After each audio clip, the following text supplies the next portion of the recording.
मसाला पनीर बनवण्यासाठी इथं पनीर तळून घेतलेलं आहे असं लालसर आणि पाण्यामध्ये ठेवलेलं आहे गार पाण्यात. मसाला पनीर बनवण्यासाठी इथे 2 कांदे घेतलेले आहेत तळून असं लालसर, 2 टमाटे, थोडीशी कोथिंबीर, अद्रक, लसूण हे सगळं भाजून घेतलेलं आहे लालसर. आता मिक्सरला बारीक करून घेऊया. पनीर मसाला बनवण्यासाठी 2 मापटे तेल घेतलेले आहे, थोडेसे जिरे टाकलेले आहेत आणि 2 कांदे. आता हे आपण लालसर भाजून घेऊया 1-2 मिनिटं.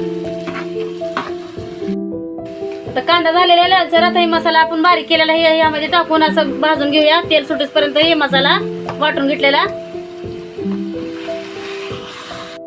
आता मसाला सगळा भाजून झालेला आहे. यामध्ये टाकू थोडंसं लाल तिखट 1 चमचा, काळा मसाला 1 चमचा, धनिया पावडर 1 चमचा, हळद अर्धा चमचा. आता हे 2 मिनिटं हे मसाले परतून घेऊया.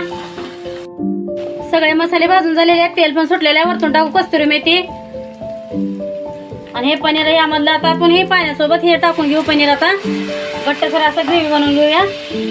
त्याला आपण दही वापरलं नाही, पनीर मसाला पण नाही, घरच्या मसाल्यामध्ये आपण पनीर मसाला केलेला आहे. आता वरतून टाकू थोडीशी क्रीम, असं घरचीच क्रीम आहे. आता ह्यामध्ये एक क्रीम टाकून आपण मिक्स करून घेऊया.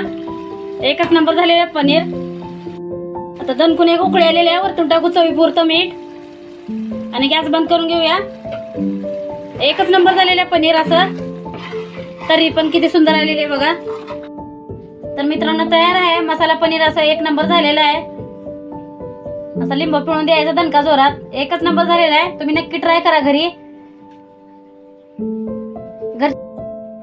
व्हिडिओ आवडला असेल लाईक करा, शेअर करा, फॉलो करा, सबस्क्राईब करा. सबस्क्राईब करायला विसरू नका.